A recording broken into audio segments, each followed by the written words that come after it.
The name Sarah Fuller. Anybody this morning? Sarah Fuller.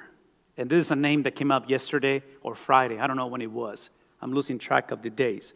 But this young lady from one of the colleges in our country, in the country of ours, basically has made history by being the first female to play on a Power 5 college football game.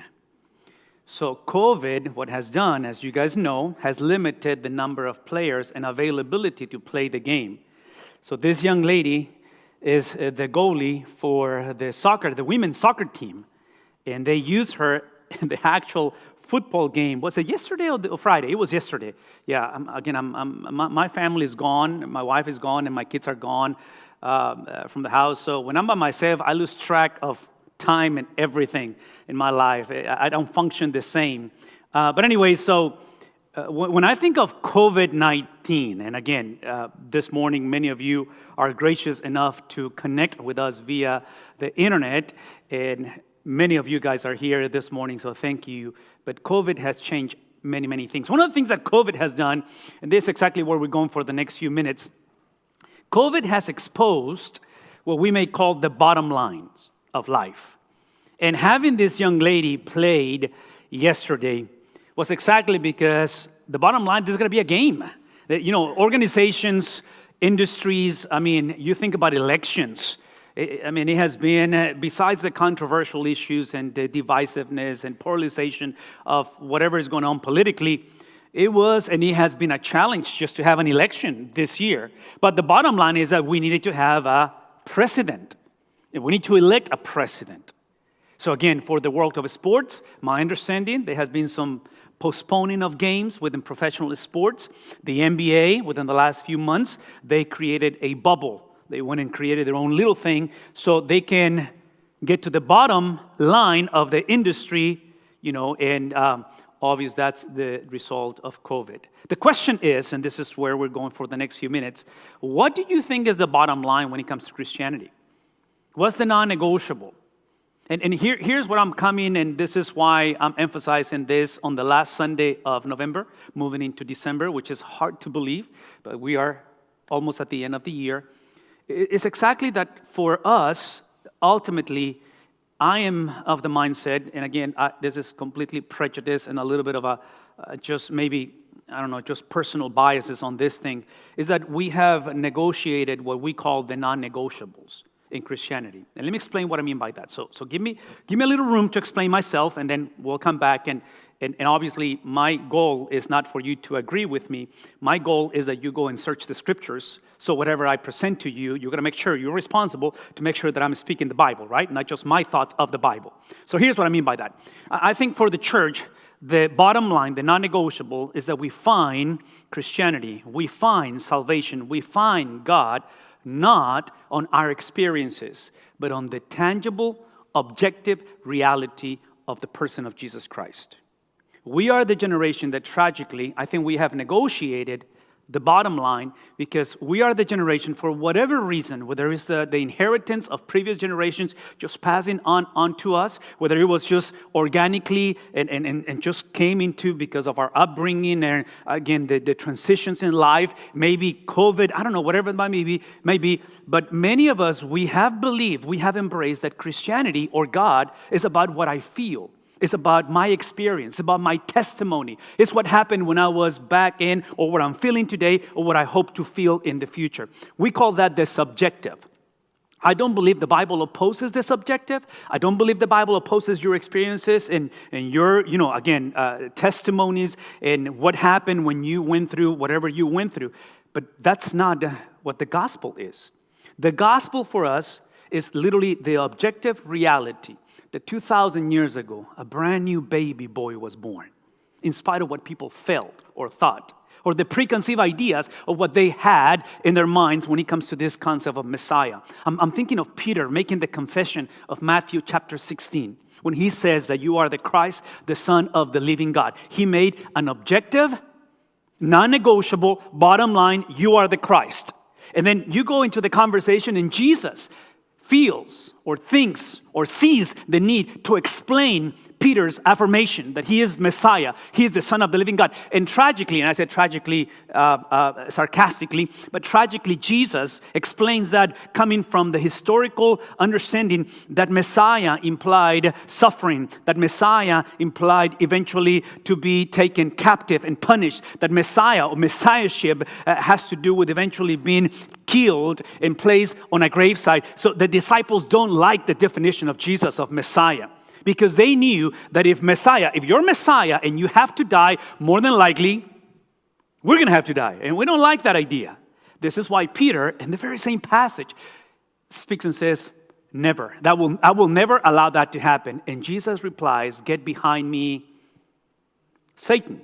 What's the point? That Peter moved from a tangible, objective reality that Jesus is Messiah to what he thought and felt about the definition of Messiah. And once the definition did not meet, the preconceived idea, then we go back to square one, where Peter now is presented exactly as Satan himself. Would it be possible that as a generation we have made the same mistake? Would it be possible that COVID, and I said COVID, but just tragedy, challenges, difficulties, would it be possible that we have based our Christianity, our relationship with God, based on our preconceived ideas, our previous experiences, what we feel today? We don't feel it the way we felt it. Now, this is important to us to convey on a day like this, because the book of Romans, and that's where we are, Paul is going to invest 11 chapters, the first 11, chapter 1 through 11, to explain the objectivity of the gospel. And by the way, what he does on 11 chapters, he's going to also explain what the gospel is not. And what the gospel is not, here's the point, what the gospel is not what the church is. See, the church is the result of the gospel. The church is not the gospel. What the gospel is basically 11 chapters of in-depth explanation of the confusion that the church in Rome was having.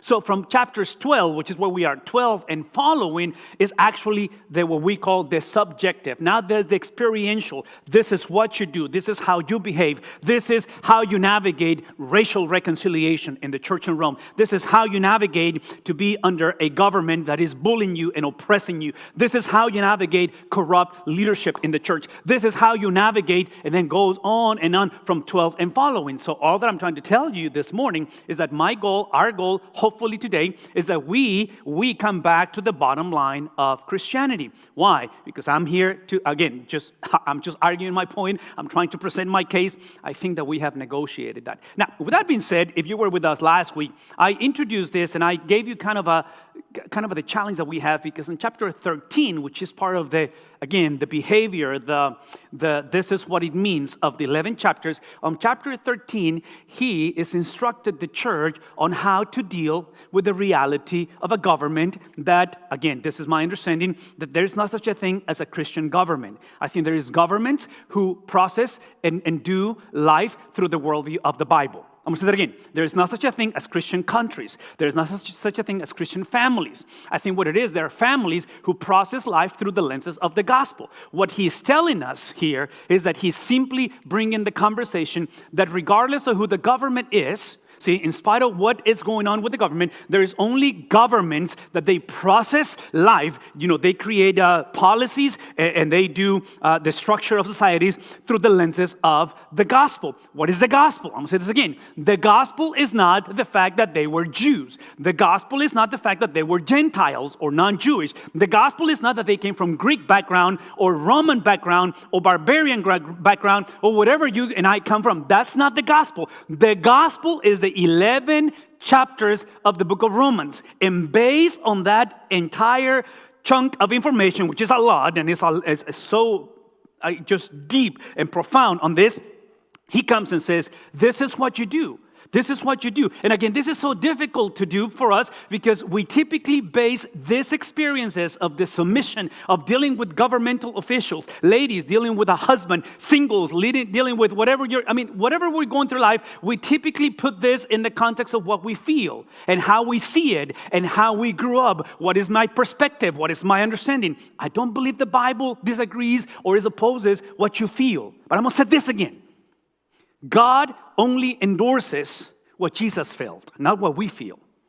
God only endorses what Jesus said, not what I say about Jesus. What I say about Jesus is important. And everybody has an opinion. So we all are theologians. Everybody has an opinion of who God is, even if you don't believe that there is a God. But here's the point. The point of the story is that he's asking us, he's helping us to navigate based on the non-negotiable of what the gospel is, which is, I'm going to say this again, is based on the objective reality of 11 chapters. That gospel now translates into the subjective.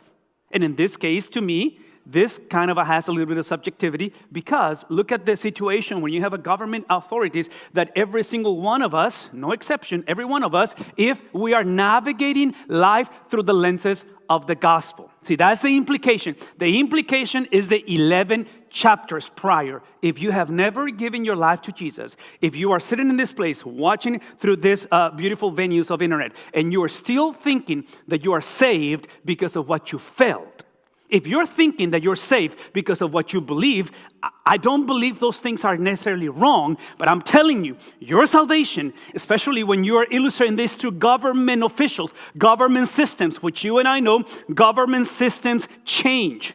They're supposed to change. Life changes. You change. I change. Everybody changes. Does that make sense?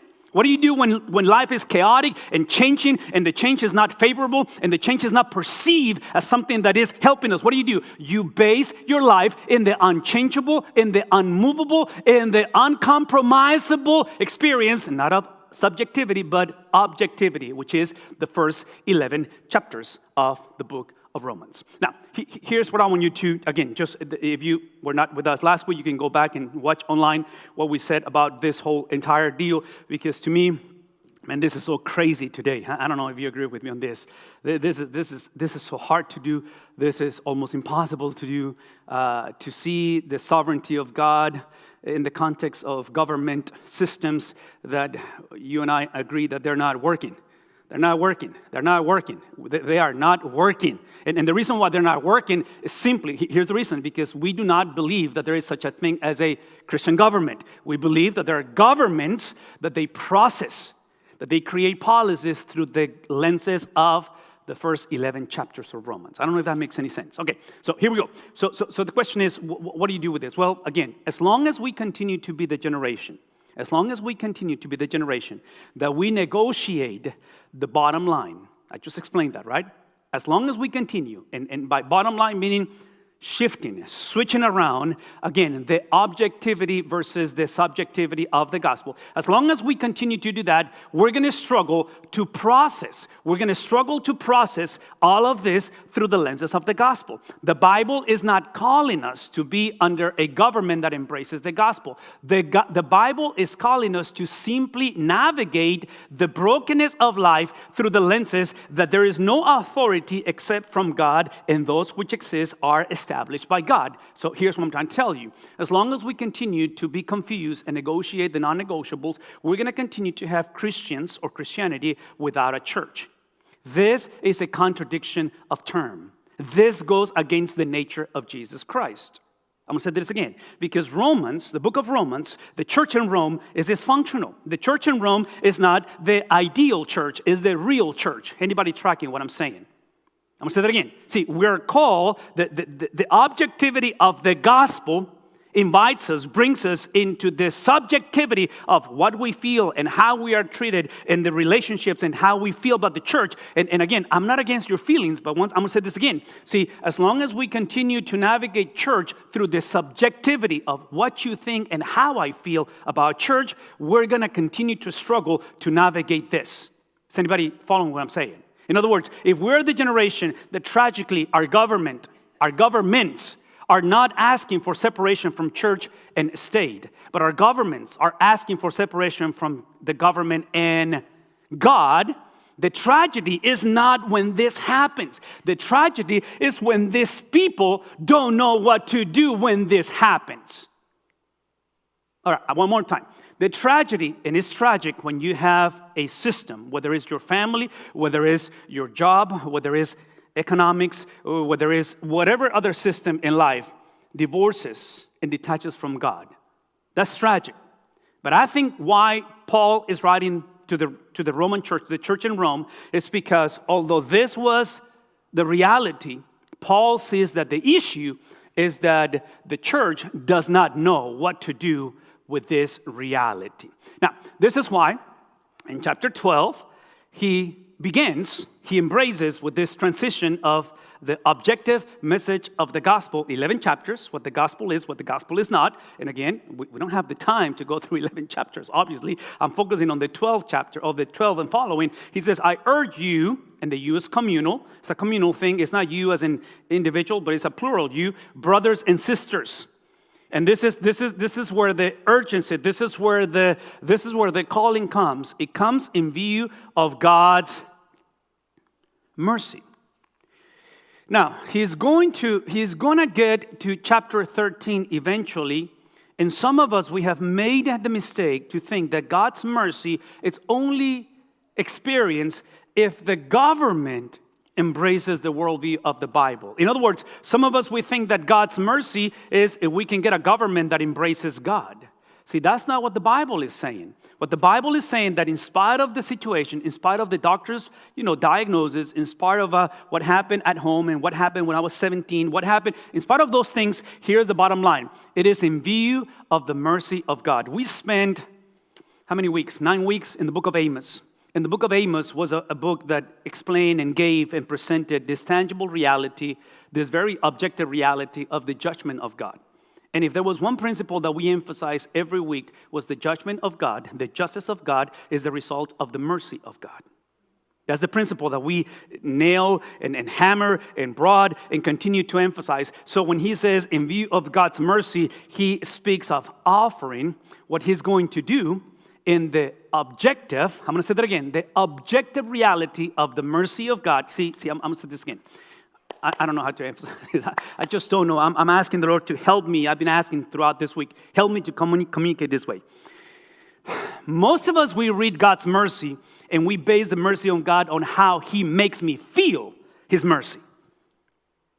In other words, when I'm going through the valley of the shadow and death, when things are not working out, when the damage is irreversible, I just don't feel the mercy of God. I may know conceptually that there is a God who is merciful, a God who is sovereign, but when it comes to his providence, in other words, I believe that God rules over everything, but his sovereignty sometimes looks very foreign because the world is upside down. And it seems that he's losing control of the world. Have you ever felt like that? Sometimes you are like, okay, I understand that he is the God who rules over everything, but in reality, I don't feel the mercy of God. I feel the judgment of God.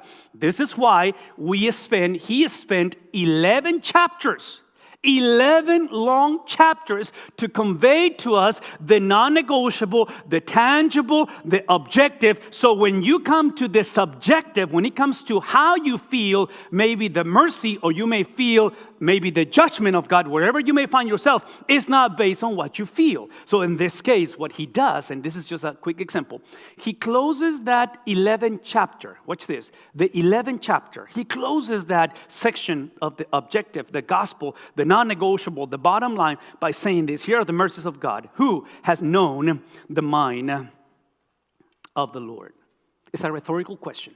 Who has known the mind of the Lord? In other words, who has the ability, who among us has the ability to question what God is doing in the context of whatever is going on in your life? And then he goes, or who has been his counselor? In other words, the implication, here's the implication, that if you and I, or the church in Rome, continue to base life through the subjective experience of what I think, my Jewish background, my Gentile Greek philosophy background, speaking of the church, whatever you come from, as long as you continue to do that, you're going to continue to think that you can search the mind of God. I'm going to continue to think that he needs to ask for my counsel. So if you think about it, as long as I continue to base my faith, my reality, my identity on the subjectivity of what I think, how I feel, how things are moving, what they said I was, or who I think I am, you're asking for trouble because you're placing yourself in God's place. Now he says on verse, this is the mercy of God. Who has ever given to God that God should repay? In other words, why do you keep perpetuating a mindset, a lifestyle of entitlement? And you simply get some Bible verses to affirm what you have always believed. Because before Jesus, you were entitled. Now with Jesus, Church of Rome, in Rome, you continue to be, it's like everybody owes you, it's your rights, it's because you're a citizen, it's because you're a member, it's all this entitlement. And he basically says, who has given to the Lord that God should repay him? And then here's my favorite one. Watch this. For from the Lord, the one that his mind and his ways are higher than our minds, our thoughts, and our ways. The God who owes absolutely nothing to anybody. He owes nothing to none of us. Is the one that from him and through the same God and for the same God that are all things. So what we discovered last week is that Jesus, through his birth, Christmas, is nothing else but Jesus brings and merges the sacred and the mundane, the holy and the pagan. I don't know if my language, my vocabulary is helping today. But Jesus comes and blesses what is not supposed to be blessable. How do I know this? Again, I gave you examples last week. Who did the angels show up to? To the shepherds. I told you they were at the bottom of this societal, kind of a diagram or hierarchy. What does he do?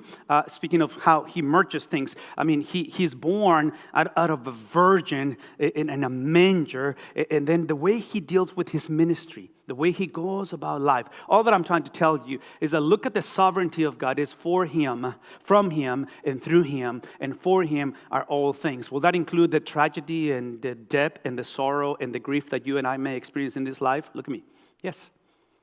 Yes, he does. He's a big boy. He can handle your craziness and my brokenness. I don't know if that makes sense. Now, here's the thing.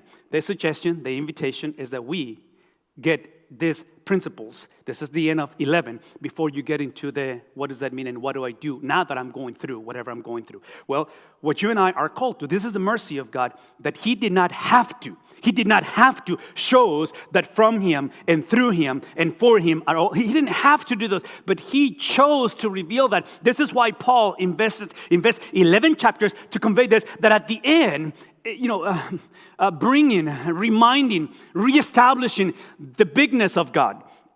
It's not an indictment. It's not a loophole for you to simply say, well, if he is who he says he is, he should change X, Y, and Z in my life. No. See, the beauty, and this is the mercy of God. Remember, he's saying, brothers and sisters, I urge you, based on the mercies of God, what's the mercy of God? That in spite of what's happening, in spite of the subjectivity of life, meaning what you feel, what you think, what your experience was, how your mama raised you, and what the previous pastor said. In spite of those things, here's the thing. To him that's the mercy of God.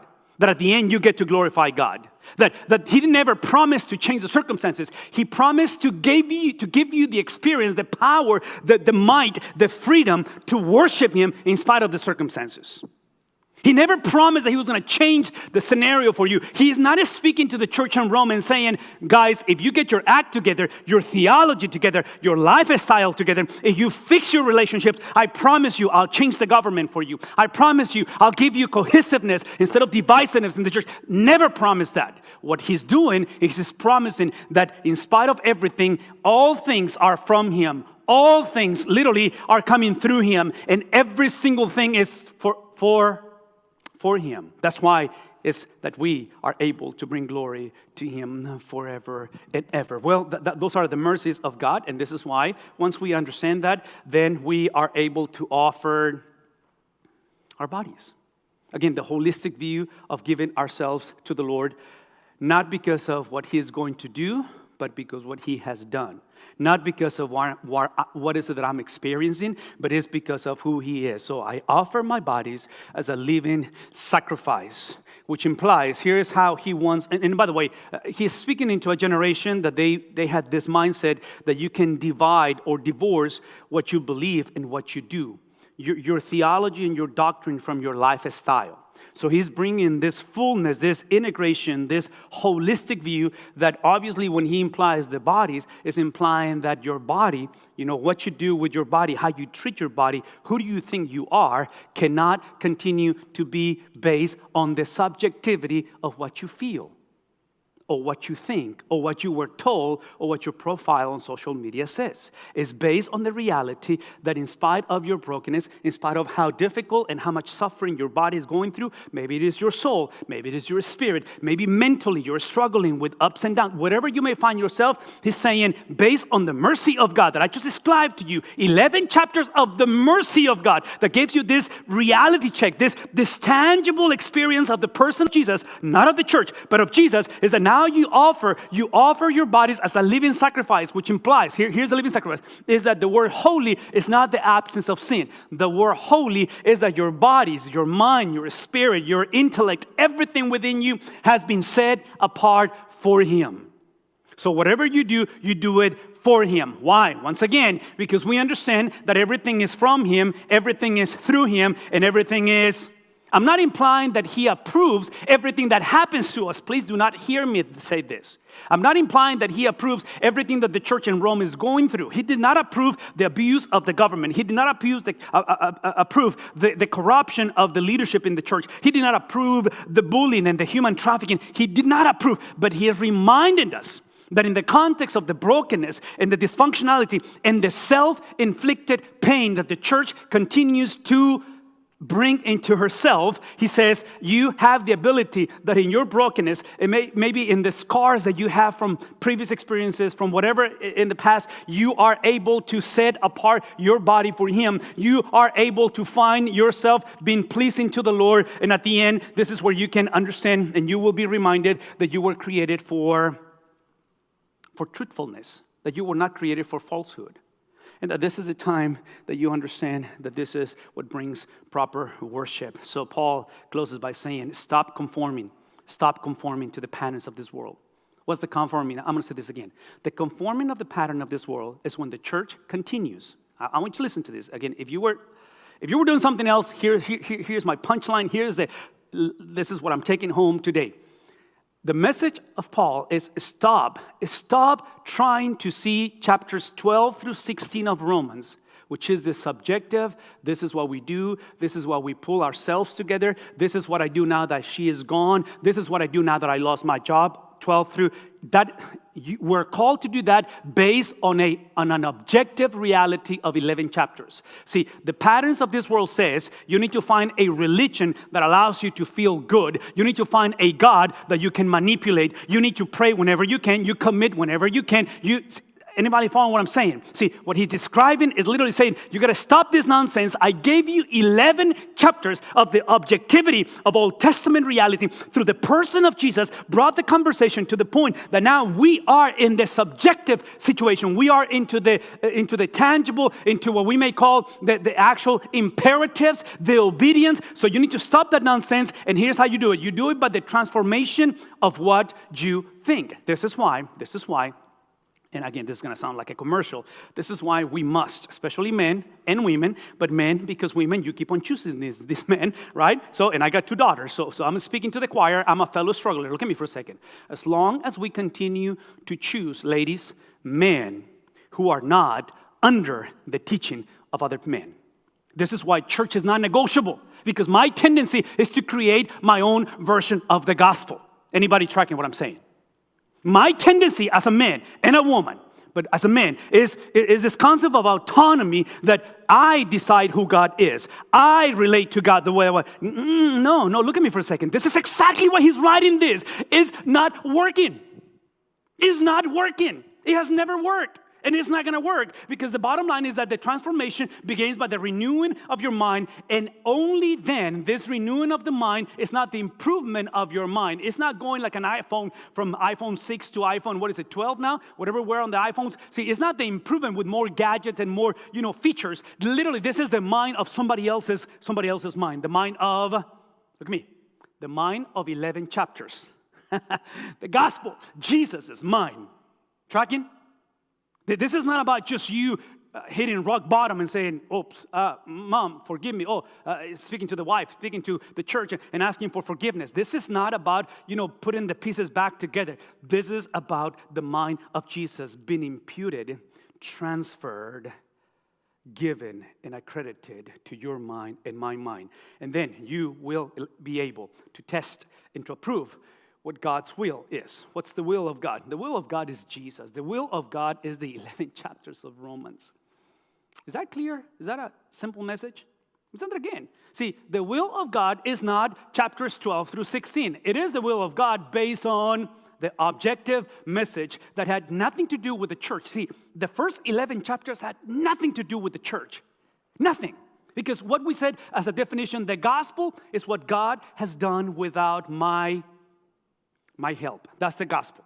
The gospel is simply what God has done out of his love and mercy for his church. This is why he simply comes and says, for though the grace given to me, I say to everyone, once again, this grace is not speaking of the road to Damascus in a sense of salvation experience. Salvation is chapters 1 through 11, right? I'll say that again. Salvation is chapters 1 through 11. Salvation is not what happened to him.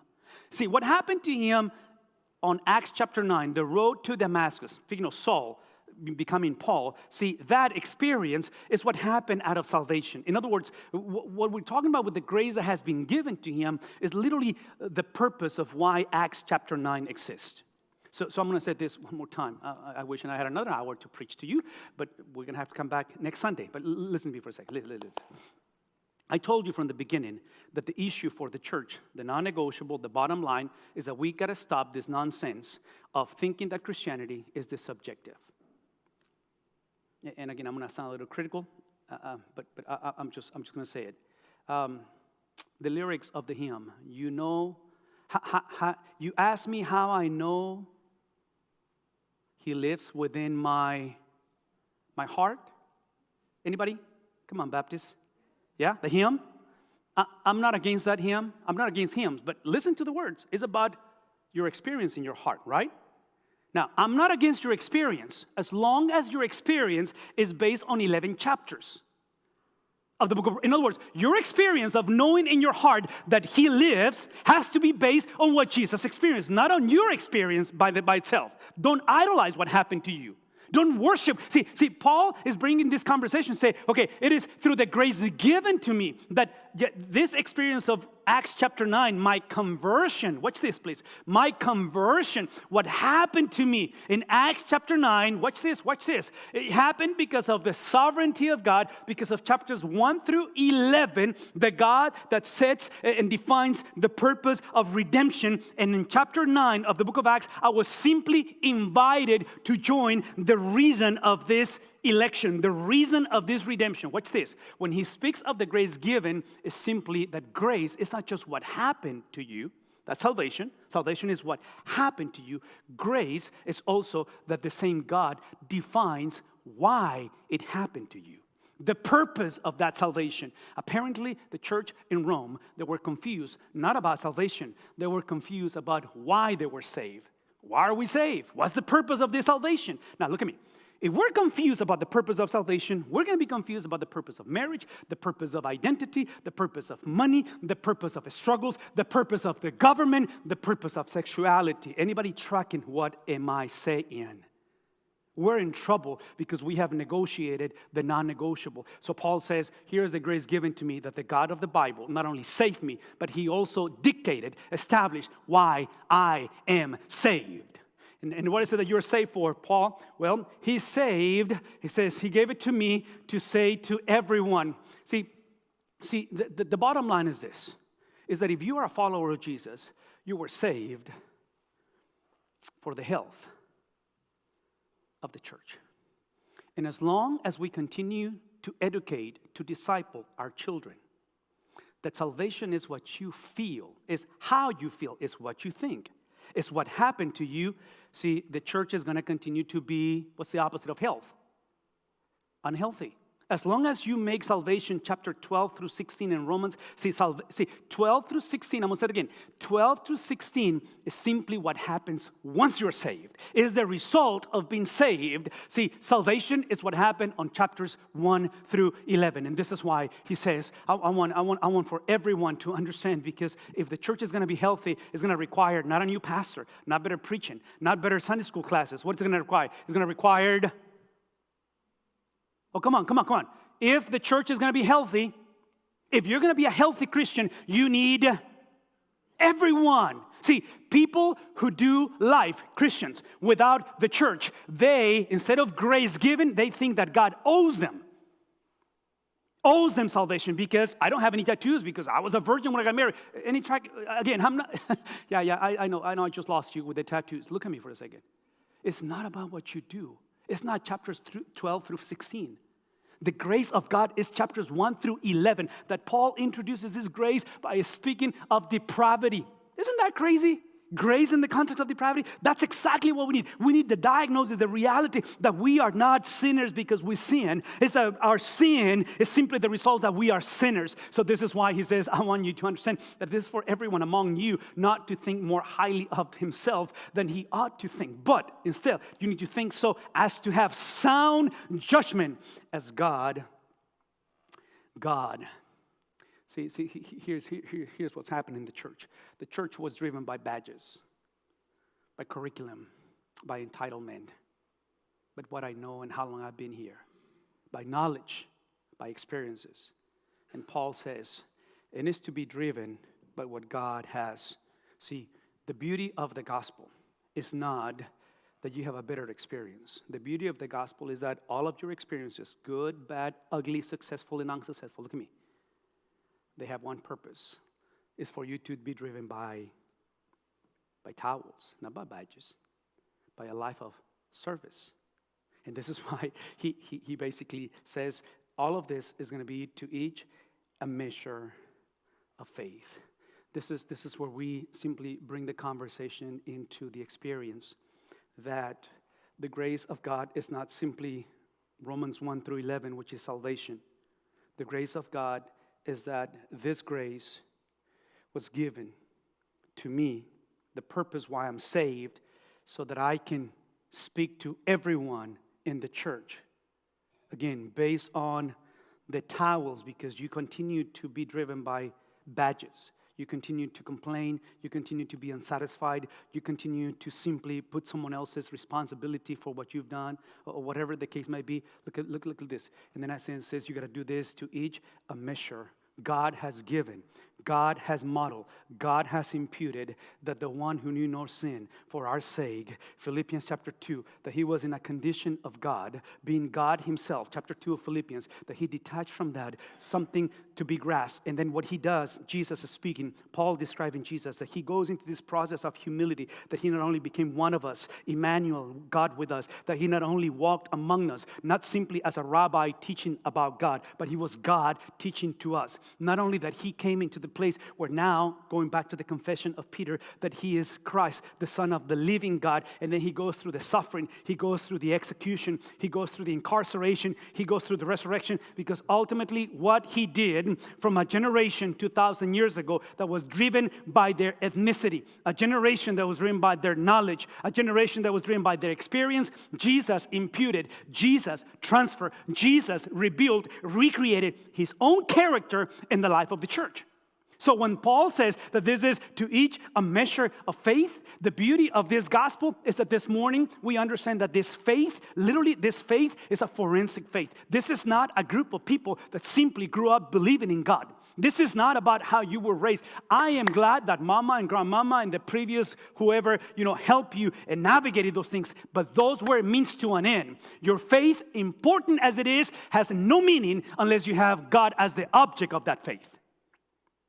This is why the faith has to be forensic. It's a faith of somebody else given to you. This is why if you keep on thinking that this is your faith, this is why you're struggling. This is why you keep on basing your decisions on what you feel and what you see and what you hear and what you taste and what you touch and what you're driven by your senses. See, we begin the conversation understanding that this experience of salvation is the forensic faith, the forensic faithfulness, the forensic ability to trust God in the context of brokenness given to us by Jesus Christ. That implies that the Bible for the next few Sundays is going to speak of gifts and fruits of the Spirit. But the context is not the giftedness of your life, and it's not how you go about it. See, those are forensic gifts given by a forensic agent. His name is Jesus, and this is literally the manifestations, which is the mind of Jesus in the context of a broken government, the mind of Jesus in the context of a broken family, the mind of Jesus in the context of a broken body that potentially COVID has affected. This is the behavior of Jesus manifested in the context of a generation that understands that the gospel of Jesus Christ is the behavior of Jesus, is the mind of Jesus, exclusively experienced in the context of community, in the context of how God not only determines those who will be saved, but he also determines the reason why we are saved.